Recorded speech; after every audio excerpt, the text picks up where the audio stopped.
Good evening, everyone. Welcome to Global Financial Consultants webinar titled European Market Update with Australian Overview. My name is Tiffany and I'm the market manager here at GFC. Thank you so much for joining us and I hope you get a lot out from tonight. We will have the Q&A chat on as well as the comments box on. So at any point you have any questions, feel free to type that in the chat box and we will answer them at the end of the webinar. So please do note that the information in this webinar is of a general nature only. It does not take into account your individual financial situation, objectives, or needs. You should consider your own financial position and requirements before making a decision. So before I introduce you to our speaker for tonight, we will quickly give you a background about Global Financial Consultants. GFC is a financial advisory company here in Singapore. It was initially founded by Bruce Barron and Ian McMahon in 1997 back in Sydney, Australia, and they then relocated to Singapore in the year 2007. So since then, we have been helping all our clients with their financial planning, be it tech-effective savings or investments or any future financial planning, such as retirement planning or education fee planning. We also help our clients with any term insurance, SRS investments, CPF investments for Singaporeans and PR, as well as pension transfers. We are regulated by the Monetary Authority of Singapore, and GFC's main aim is to build a long-term relationship with all our clients by giving unbiased advice. Recently, Singapore's Finest had nominated GFC as one of the top 10 financial advisory companies here in Singapore. So that's a bit of background about GFC. Now let me introduce you to our speaker for today, Daniel Dal Molin. Daniel has been an expatriate for over 30 years, living within the Asia-Pacific region for all that time. And for the last 16 years, he lived in Singapore with his Singaporean wife and child. Daniel left his corporate role financing the supply chain and joined GFC about 2 years ago to help fellow expatriates to take advantage of their opportunities to save and invest in a low-tax environment. Daniel has been a client of GFC for over 10 years prior to joining the firm. So now I'll hand over to Daniel to continue the rest of the webinar. Daniel? Thanks, Tiffany, and good evening, everyone. Thanks very much for spending a few minutes with us. We're just going to go over a few points that I thought would be interesting for us to cover. That major point is Europe. What's going on in Europe today? I think we hear a lot about the UK market, the gilts, the pension plans, the strength or weakness of the British pound, and we hear a lot about the US market. We hear a lot about China, also in Asia. But the thing we don't hear a lot about is Europe. Europe does have a war on its border, but otherwise the details of the economy in Europe is not so clear. So tonight we're going to go across some of the details of the European economy. And after that, we're going to have a look at our general highlights of the Australian economy, what's happening in the property market. We have a budget coming up in Australia on the 25th of October, and what points in that budget might affect us as expatriates, and is it a good time to invest?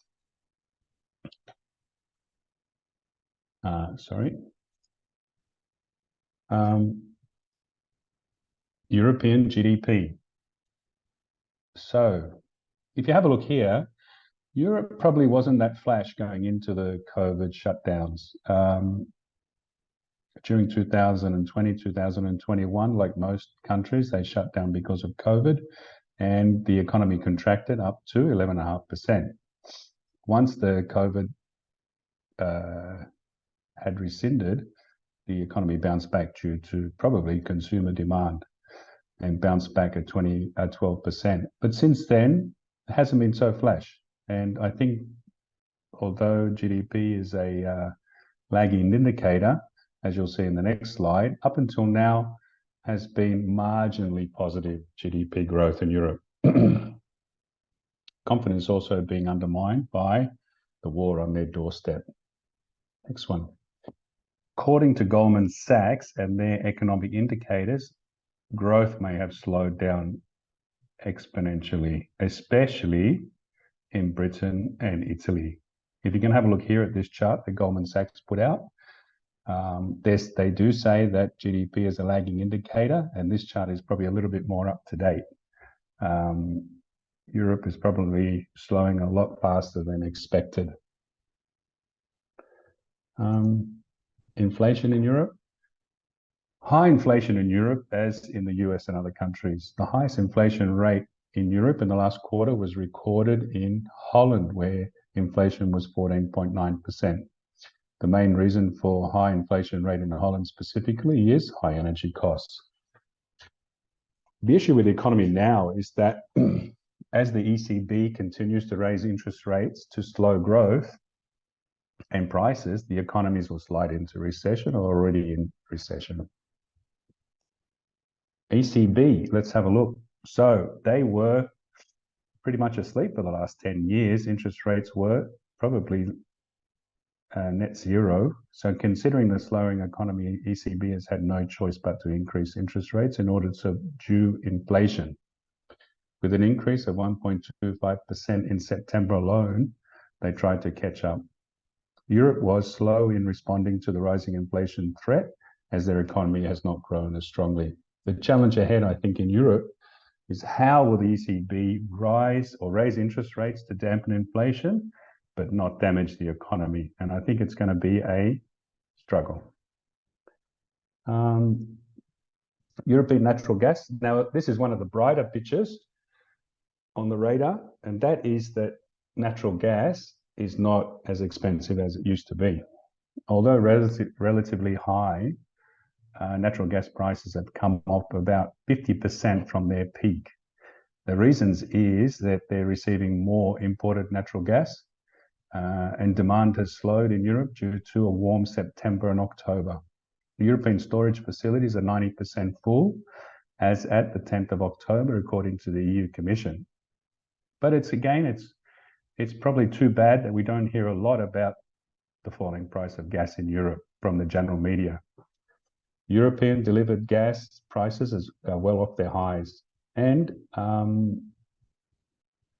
the economists are predicting that we should be okay for this winter for Europe, but maybe March, if they have a cold March, then prices will start to rise again. There'll be scarcity in the market for gas, I mean.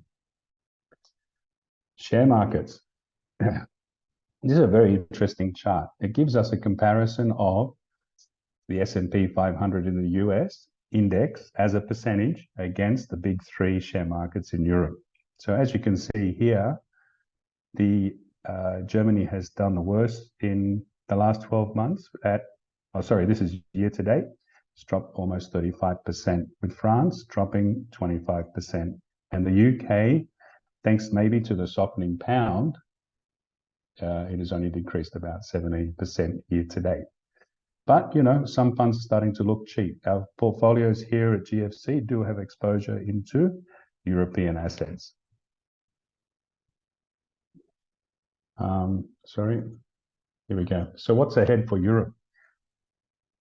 The Economist is predicting that European inflation will peak this last quarter, but it may stay elevated through next year until the economy slows further or until energy prices subdue. Some good news out there is that European gas storage tanks were 80% or 90% as of writing this presentation in early October, and with demand slowing due to warm weather in Europe. The issue of heating and energy costs may come back again next March or onwards. Although the European Union has requested residents to curb their energy use by 15%, on the ground there's not much going on in regards to local governments advising or incentivizing residents to curb energy. Let's see where that goes. So the Australian outlook, the Aussie economy. The Australian economy has done quite well. Of course, they slowed up during COVID and bounced back after COVID with a lot of consumption and travel. Since then, I think our last quarter, we have registered 3.8% GDP growth. Although it's a lagging indicator again, the economy is holding up. I think it's very good. But how? Let's dissect a little bit of the Aussie economy. The current engines of growth in Australia. Interesting that consumption and government spending are the largest contributors to the Australian economy. As we know, the Reserve Bank now is trying to put up interest rates to drag consumer spendings with higher interest rates, but maybe this will be better if they started to curb government spending at the same time. A drop in imports here also shows that probably that's been affected by the Australian dollar's weakness. The Aussie outlook. Oh, that's a double, is it? Sorry, I've gone the wrong way. Next one. CoreLogic. This is their summary that they put out at the end of September. CoreLogic does a monthly analysis of property prices across Australia.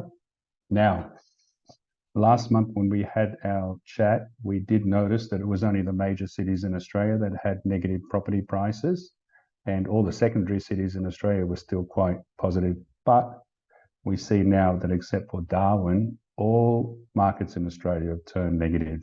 If we take the big two, which is Sydney and Melbourne, both are off quite substantially. Sydney 6% for the year and Melbourne 4%. But, you know, it's not as bad as what the media is saying. I've seen some reports saying the market's still going to contract another 30%. I just don't know about that. But let's see how high interest rates go. A good sign is that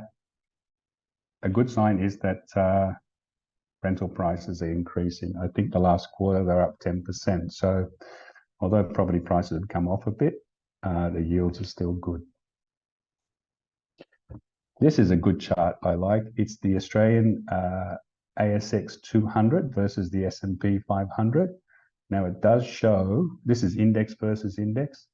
It does show that the ASX 200 has probably not dropped off that much in the year to date as the S&P 500. So it's relatively a good bet.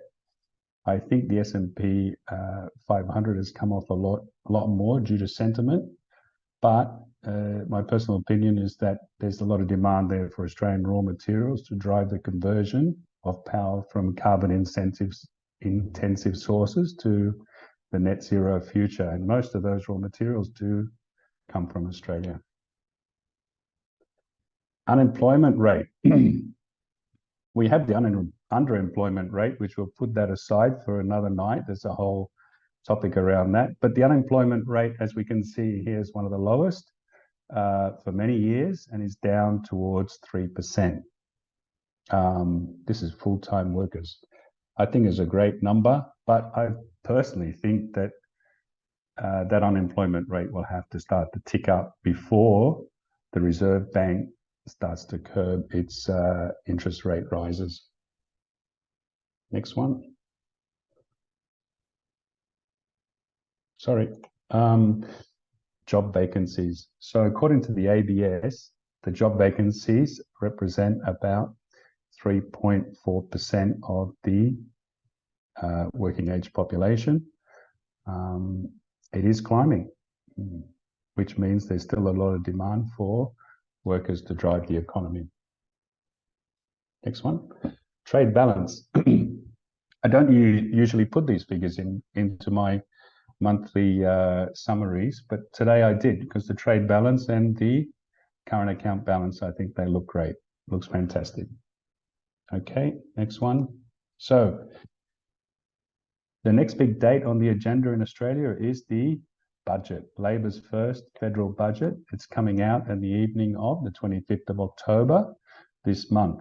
The main issue concerning us expatriate workers is the residency test. So if you remember, during the last budget in the Liberal government, they started to discuss issues around Australians spending time back home.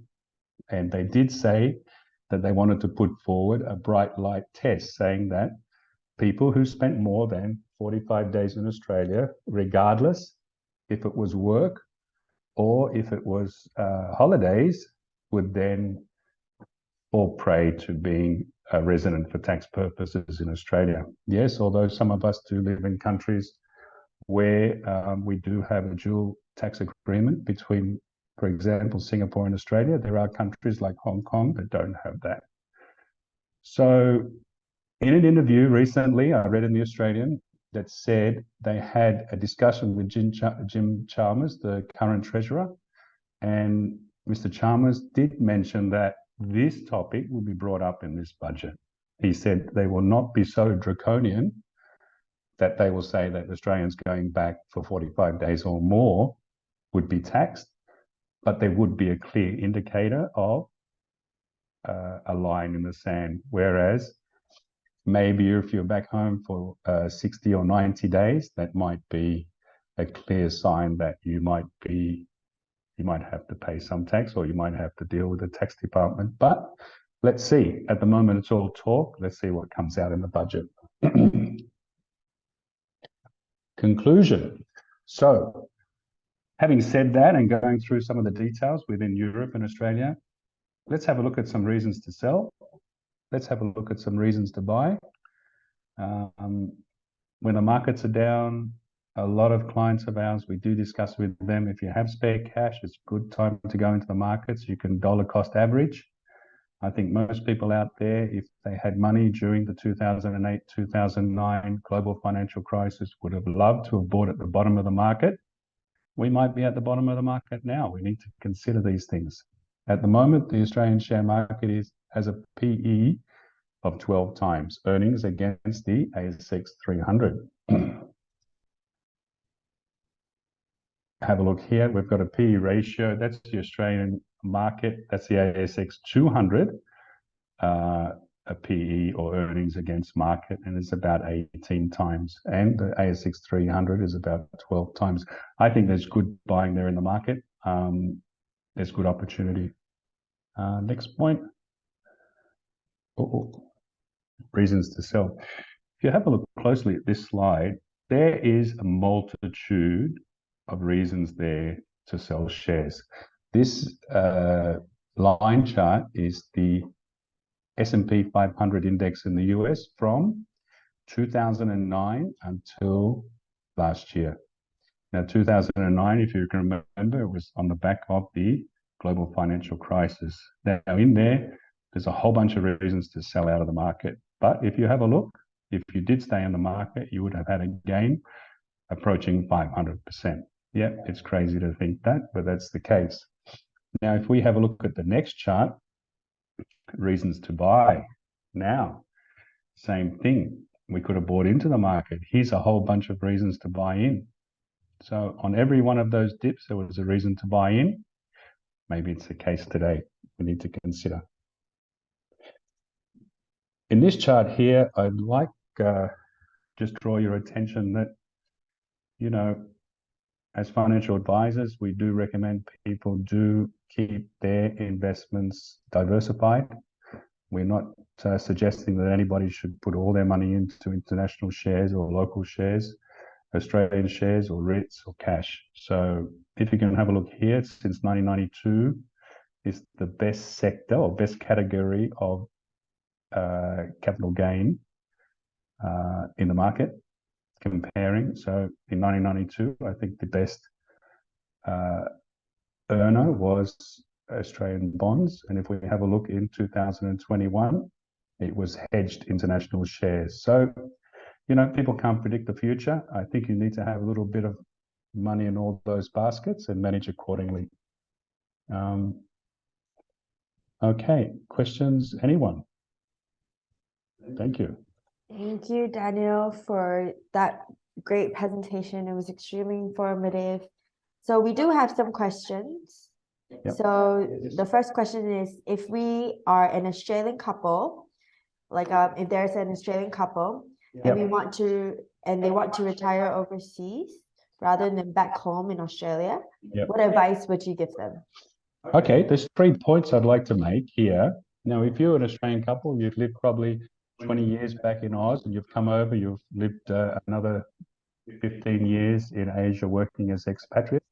And we meet people here all the time like that, where, we're Australians, we lived overseas for 15 years, and we always ask them, hey, if you're going to retire, where are you going to retire to? And a lot say Portugal or Phuket or Bali, and that's fine. But there's a few points you need to consider. Number one is if you have a house back home, that's your principal place of residence because you've been back home for a while. If you live overseas as a retiree, more than 180 days, that house will be classified as a investment property. So it will attract capital gains tax. The other point you need to realize is some people plan to go back home for a while, go back to Australia for a while and live off the age pension. But the age pension does stop at 183 days after your residency. Now, some people seem to be able to extend that, but I don't think it's completely clear what they're doing. So the idea of trying to gain some money from the age pension and living overseas, I think is pretty difficult. Now, the third point I want to raise is this point about our superannuation. Now, our superannuation is good. If you're thinking about retiring before 50, it's going to attract some taxes on the way out. You'll need to check with your accountant about that. But if you're going to retire after 60 years old, you have access to your superannuation tax-free. But, point taken, if you move to Bali, for example, you're in Indonesia, and that income from your superannuation or from your account-based pension will be taxable. So if you're moving to, it's specific, it's country by country. I know for a fact that Indonesia will require you to fill out an income tax form each year and declare how much money is coming from your account-based pension or from your superannuation and pay tax accordingly, or maybe not, depending on how much it is. So that's the three main issues that you need to think. So it's not really that easy. You need to consider. Maybe the best opportunity is when you turn 60 to take your funds out as a lump sum and invest them overseas where you are living. Yeah. Yeah. Anything else? There's one more question that we have. Yeah. So if this individual has surplus funds now, and we are considering to add on to their superannuation account, what advice do you have for them? Yeah, I think unless you're approaching 60 years old, maybe there's a reason to put money into your superannuation with the expectation that in the next few years you'll go home and you'll make those contributions as non-concessional contributions.